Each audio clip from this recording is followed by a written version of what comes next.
Mesdames et messieurs, ici quelques faits saillants de l'actualité africaine de cette semaine, sélectionnés pour vous par l'équipe d'Anado.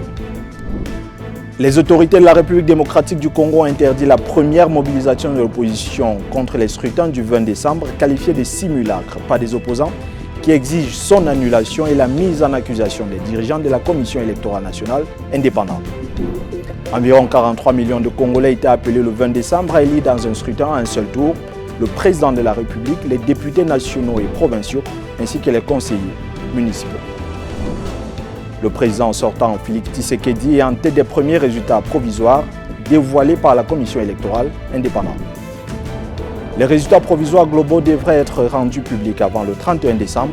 La Cour constitutionnelle publiera les résultats définitifs 2 semaines plus tard.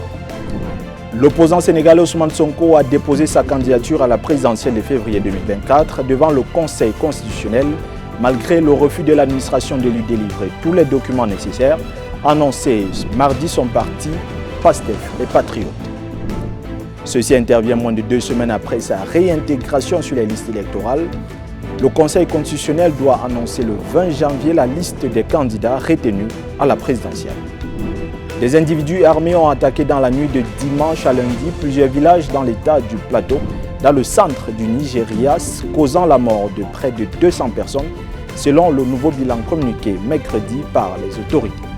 Les auteurs de ces massacres ont brûlé des maisons et auraient même emporté des produits alimentaires volés aux villageois. Par ailleurs, de nombreuses personnes ont été enlevées selon les autorités. Ces attaques ont été condamnées sur le plan local et international. Les autorités nigériennes ont annoncé leur décision de réviser tous les accords militaires avec les pays disposant des bases au Niger. Cette décision a été notifiée aux pays concernés dans une correspondance adressée à leur représentation diplomatique par le ministère nigérien des Affaires étrangères.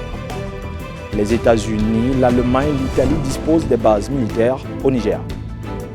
Suite au coup d'État du 26 juillet dernier et le refus des autorités françaises de leur reconnaître toute légitimité, les autorités nigériennes ont demandé et obtenu le retrait de tous les soldats français au Niger.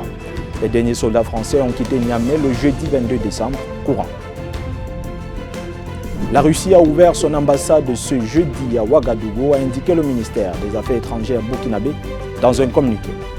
Selon la même source, cette annonce fait suite à des échanges mercredi à ce sujet entre le chef de la diplomatie burkinabé fraîchement nommé Karamoko Jean-Marie Traoré et l'ambassadeur de Russie en Côte d'Ivoire accrédité au Burkina Faso, Alexei Saltykov. Retrouvez les détails de toutes ces informations sur notre site www.aa.com.tr/fr et bien d'autres sujets qui marquent l'actualité africaine.